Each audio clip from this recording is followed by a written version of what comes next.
Hi, Namaskaram. I am Dr. Kavya Arun, wellness coach and lifestyle physician. Redefine your life in 100 days wellness coaching program. എല്ലാവർക്കും സ്വാഗതം. ഇന്ന് day 11.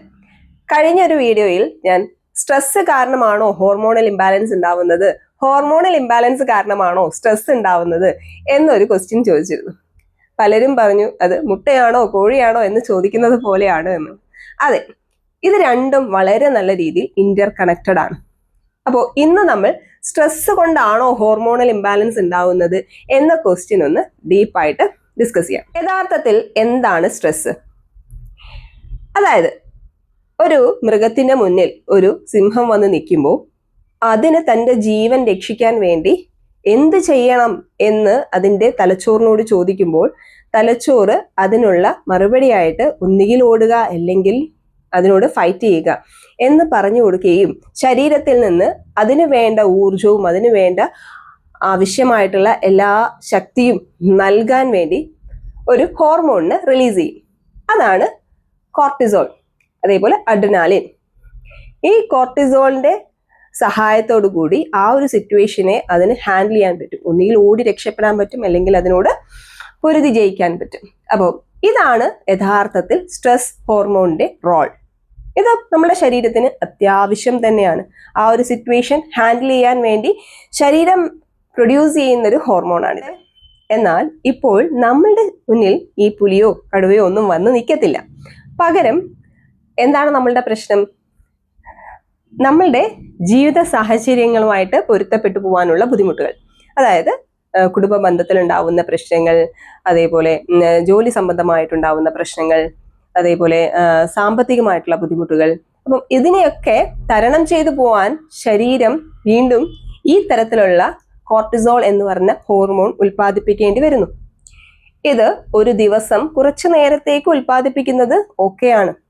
പകരം ഈ പ്രശ്നങ്ങൾ solve ചെയ്യാതെ കിടക്കുകയാണെങ്കിൽ ഒരു ദിവസം, ഒരാഴ്ച, ഒരു മാസം, വർഷം എന്നിങ്ങനെ ഈ ഹോർമോൺ കണ്ടിന്യൂസ് ആയിട്ട് സെക്രീറ്റ് ചെയ്യുകയും ഇതിനോട് എന്നും നമ്മൾ മല്ലിട്ടുകൊണ്ടിരിക്കുകയാണെങ്കിൽ നമ്മളുടെ ബോഡിയിൽ മറ്റ് ഹോർമോൺ ഉൽപ്പാദിപ്പിക്കപ്പെടുന്നത് കുറയുകയും ഈ ഹോർമോൺ വളരെയധികം രക്തത്തിൽ കൂടുകയും ചെയ്യും.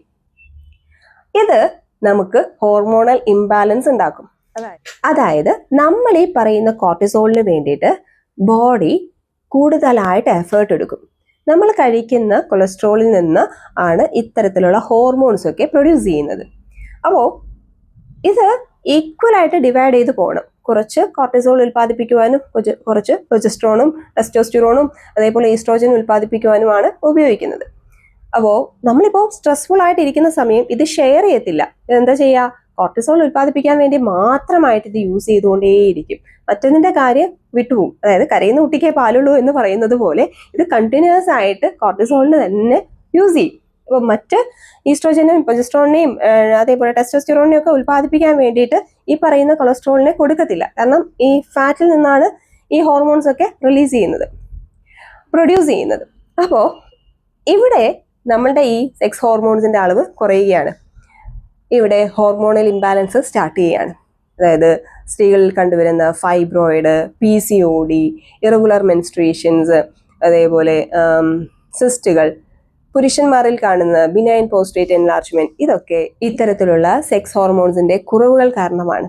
അതായത് നിങ്ങൾ ഒരുപാട് സ്ട്രെസ് എടുക്കുന്നത് കൊണ്ട്, സ്ട്രെസ്സിന്റെ കാരണമായിട്ട് കോർട്ടിസോൾ ഒരുപാട് ഉൽപ്പാദിപ്പിക്കുന്നതുകൊണ്ട് മറ്റു ഹോർമോണിന്റെ ഉൽപ്പാദനം കുറയുന്നു. ഇവിടെ നമ്മൾ ഇതെങ്ങനെ സോൾവ് ചെയ്യും?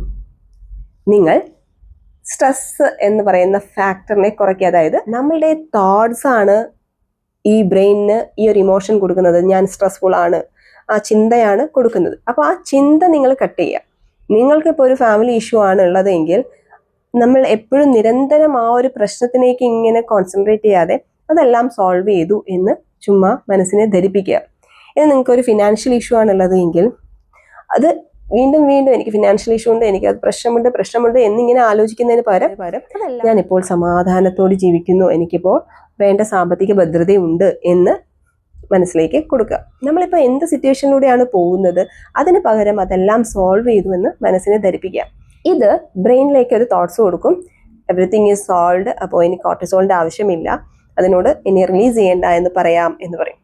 അപ്പോൾ ഇതിൻ്റെ പ്രൊഡക്ഷൻ കുറയ്ക്കും, മറ്റ് ഹോർമോൺസിലേക്ക് വീണ്ടും ഇത് ഫോക്കസ് ചെയ്ത് അതിന് സ്റ്റെബിലൈസ് ചെയ്യും. ഇതിപ്പോൾ ഒറ്റ ദിവസം കൊണ്ട് സാധിക്കില്ല. നിങ്ങൾ കുറച്ചു കാലം മൈൻഡ് ഒന്ന് റിലാക്സ് ചെയ്ത് വെക്കുമ്പോഴേ ഈ ഇംബാലൻസ് കറക്റ്റ് ചെയ്യാൻ പറ്റുള്ളൂ. അപ്പോൾ ഫസ്റ്റ് സ്ട്രെസ് മാനേജ്മെന്റ് മെറ്റീരിയൽ എന്താണ്? തോട്ട്സ് കൺട്രോൾ ചെയ്യുക എന്നുള്ളതാണ്. അതിന് നിങ്ങൾക്ക് വേറെ ആരുടെയും സഹായമല്ല വേണ്ടത്. നിങ്ങളുടെ ചിന്തകളെ കൺട്രോൾ ചെയ്യുക. നിങ്ങൾ മൈൻഡ്ഫുൾ ആയിരിക്കുക.